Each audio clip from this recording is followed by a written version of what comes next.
আগের ভিডিওতে তোমরা দেখেছিলে যে আজকে সকালবেলায় আমরা ঘুরে এসেছিলাম গুয়াহাটির রোপওয়ে আর উমানন্দ টেম্পল। এর চেয়ে বেশি টাইম আমাদের হাতে ছিল না।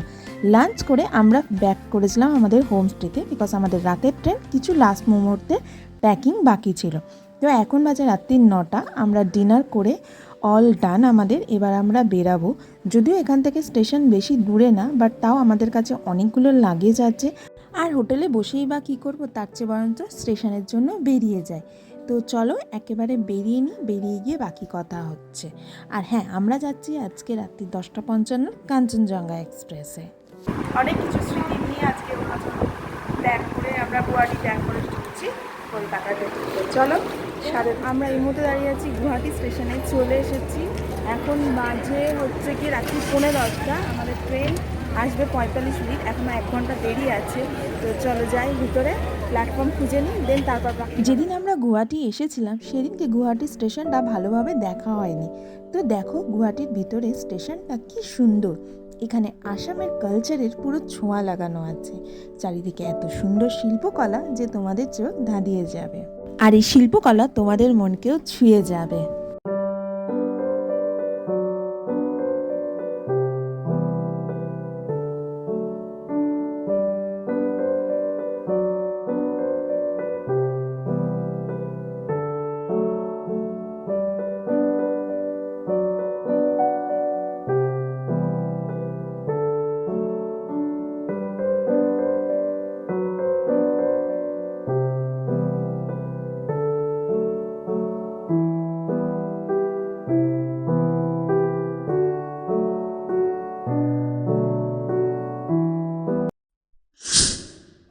আমাদের ট্রেন 4 নম্বর প্ল্যাটফর্মে দিয়েছে।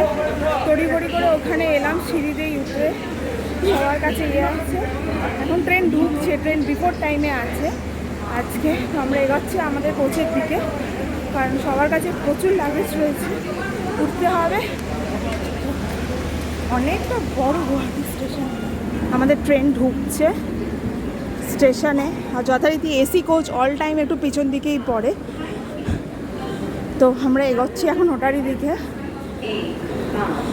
বিফোর টাইমে ট্রেন চলে এসছে। হোপফুলি ট্রেন যেন লেট না থাকে। অ্যারাইভালের টাইমে ট্রেন অনেক লেট ছিল আগেরবারে যখন আমরা গুয়াহাটিতে এসেছিলাম। হোপফুলি আজকে যখন ফেরত যাচ্ছি তখন ঠান্ডা ডিলেট থাকে।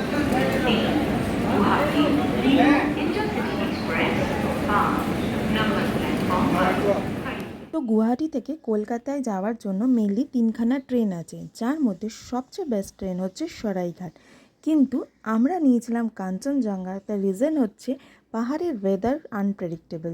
যদি কোনো সময় কোনো জায়গায় আটকে যায়, যেমনটি তোমরা দেখেছিলে, সেই কারণের জন্যেই রাতের ট্রেনটা নেওয়া, যাতে যদি কোনো কারণে আটকে যায় সকালের মধ্যে যেন আমরা বা দুপুরের মধ্যে আমরা গুয়াহাটি পৌঁছাতে পারি। 3 টায়ারে 2টো লোয়ার বাথ আর 2টো মিডিল বাথ, আর হ্যাঁ, তার সাথে বেডরোল সব কিছুই যথেষ্ট পরিষ্কার পরিচ্ছন্ন দিয়েছিল। আমাদের ট্রেন দিয়ে দিয়েছে, আর যথারীতি আমি উঠে গেছি। ট্রেন ছাড়তে এখনও দেরি আছে। একটুখানি নামলাম, খাওয়া দাওয়া তো করেই উঠেছি, কিছু খাওয়া দাওয়া করবো না, জাস্ট একটুখানি কোল্ড ড্রিঙ্কস উঠেছি, উঠে নিয়ে চলে যাবো, আর কিছু করার नंबर प्लेटफॉर्म पर खड़ी है। धन्यवाद।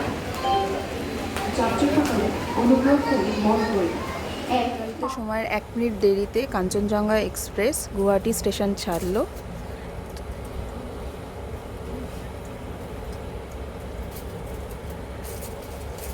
তো টাটা গুয়াহাটি, আবার খুব তাড়াতাড়ি আসবো, কারণ এখনও গুয়াহাটির নর্থ ইস্টের অনেকগুলো পার্ট আমাদের বাকি রয়েছে। চলো টাটা। কাঞ্চনজঙ্ঘা এক্সপ্রেস সপ্তাহে 4 দিন গুয়াহাটি থেকে ছাড়ে এবং এটা টোটাল ডিস্টেন্স কভার করে 1551 কিলোমিটার, আর এর সময় লাগে 20 ঘন্টা 25 মিনিট। এর সাথে এর 30টা হল্টও থাকে ট্রেন। গতকাল রাতে তাড়াতাড়ি ঘুমিয়ে পড়েছিলাম, কারণ বাইরে অন্ধকার, বিশেষভাবে সেরকমভাবে কোনো ভিডিও করা হয়নি। আর ডিনার যেহেতু হয়ে গেছিলো, তো ট্রেনে উঠে ঘুম ছাড়া আর কোনো কাজও ছিল না। আর তারপরের দিন সকালবেলা যখন ঘুম ভেঙেছিল, তখন ট্রেন নিউ জলপাইগুড়িতে দাঁড়িয়ে, এবং যথারীতি 1 ঘন্টা ট্রেন লেট। হ্যাঁ, ফেরার টাইমেও ট্রেন আমাদের অলরেডি 1 ঘন্টা লেটে চলছিল। এই কাঞ্চনজঙ্ঘা এক্সপ্রেসে এত হল্ট থাকে না, যে কোনো স্টেশনে এরা দাঁড়িয়ে পড়ে এবং 2 মিনিটের বেশি 3-4 মিনিট করে দাঁড়িয়ে যায়। সেই জন্য গুয়াহাটি থেকে ফেরার জন্য এই ট্রেনটা আমার মতে একদমই রেকমেন্ডেড নয়, কিন্তু কিছু করার ছিল না আমাদের, যার দরুন আমাদের এই ট্রেনের টিকিট বুক করতে হয়েছিল। সকালে উঠেই ট্রেন থেকে আমি চা নিয়ে নিয়েছিলাম, আর ব্রেকফাস্ট কিছু করতে পারিনি, কারণ এদের এখানে ব্রেকফাস্ট অনেক সকালবেলাতেই দিয়ে এরা চলে গেছে, তারপর আর রিপিট করেনি। ওই একবারই যা ব্রেকফাস্ট দিয়ে চলে গেছে, তারপর এরা রিপিট করেনি। অনেক বলা সত্ত্বেও এরা আসেনি, তো অগত্যা আমাদের নিজেদের কাছে যা স্ন্যাক্স ছিল ওটা দিয়েই করেছি। তো লাঞ্চের অর্ডার দিয়ে দিয়েছি, দেখা যাক কখন কী হয়। এই মুহূর্তে দাঁড়িয়ে আছি বাসোই স্টেশনে।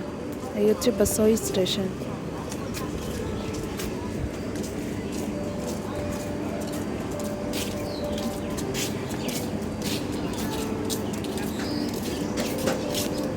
বাসই স্টেশনে 2 মিনিটের হল ছিল, বাট সেখানেও গাড়ি 5 মিনিট মতো দাঁড়িয়েছিল। এরপরে স্টেশন ছিল সামসি, তারপরেই ঢুকতো মালদা টাউনে। এত জোর খিদে পেয়েছিল যে মালদা টাউনের জন্য ওয়েট করছিলাম যে কখন মালদা টাউনে ঢুকবে, বাট সামসিতেও ট্রেন 5 মিনিটের ওপর দাঁড়িয়ে রইল। এই ট্রেনে আমি তো আর কোনোদিনই চড়ছি না, এত খাবার দাবারের প্রবলেম। নির্ধারিত সময়ের 1 ঘন্টা বাদে গিয়ে মালদা স্টেশনে ফাইনালি আমাদের ট্রেন পৌঁছালো। এখানে তো 10 মিনিটের হল টাইম, বাট বুঝতে পারছি না এখানে আর কতক্ষণ সে দাঁড়াবে। তো যেই থামলো আমি সঙ্গে সঙ্গে নেমে পড়লাম কিছু খাবার কেনার জন্য, আর আমি এই হালকা পরোটা এবং তরকারি কিনে ফেললাম মালদা স্টেশন থেকে, কারণ আমার প্রচুর জোর খিদে পেয়ে গিয়েছিল। মালদা স্টেশনে ট্রেন 15 মিনিট দাঁড়িয়েছিল, তারপর সে এগিয়েছিল তার পরবর্তী গন্তব্যের উদ্দেশ্যে। আর হ্যাঁ, এখনই আসতে চলেছে ফারাক্কা ব্রিজ। হ্যাঁ, সরাইঘাট এক্সপ্রেসে যাওয়ার সময় রাতের ভিউ তোমাদের সাথে শেয়ার করেছিলাম, তখন কিছুই দেখতে পাওনি, বাট এটা সকালবেলায় আশা করি তোমাদেরকে কিছু ভালো ভিউ দিতে পারবো। আর হ্যাঁ, ট্রেনে যেহেতু প্যান্টি কার ছিল, তো আমরা আগে থেকেই লাঞ্চের অর্ডার দিয়ে দিয়েছিলাম, কারণ ব্রেকফাস্টে যা ভোগান্তি হয়েছিল।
আমরা এক থালি অর্ডার করেছিলাম, তার মধ্যে ভাত, ডাল, একটা সবজি, ভাজা আর ডিম ছিল, আর হ্যাঁ আচারও ছিল।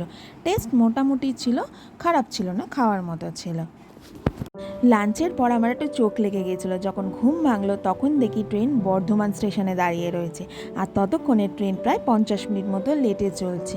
যাই হোক, 1 কাপ চা খেয়ে নিলাম বর্ধমান স্টেশন থেকে, আর কি এবার বসে একটু আড্ডা মারলাম বন্ধুদের সাথে।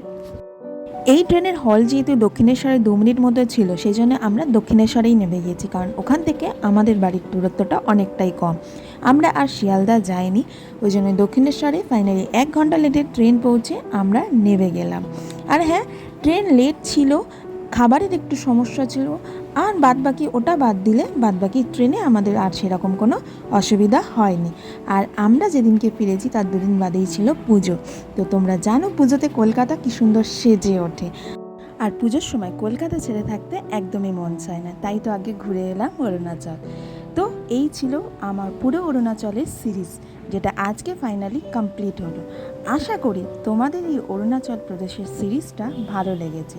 যদি ভালো লেগে থাকে অবশ্যই আমাকে একটা কমেন্টে জানিও, আর তোমরা তোমাদের বন্ধুবান্ধব আত্মীয় স্বজনের সাথে এই ভিডিওগুলো শেয়ার করো, যাতে কিনা পরবর্তীকালে যারা অরুণাচল প্রদেশের প্ল্যান করবে তাদের অনেক সুবিধা হলো। তো চলো আজ এই অবধি, খুব তাড়াতাড়ি দেখা হচ্ছে নতুন কোনো সিরিজ নিয়ে। Till then take care, tata. And হ্যাঁ, অবশ্যই চ্যানেলে নতুন হলে please like, share and subscribe my channel. চলো টাটা, টেক কেয়ার।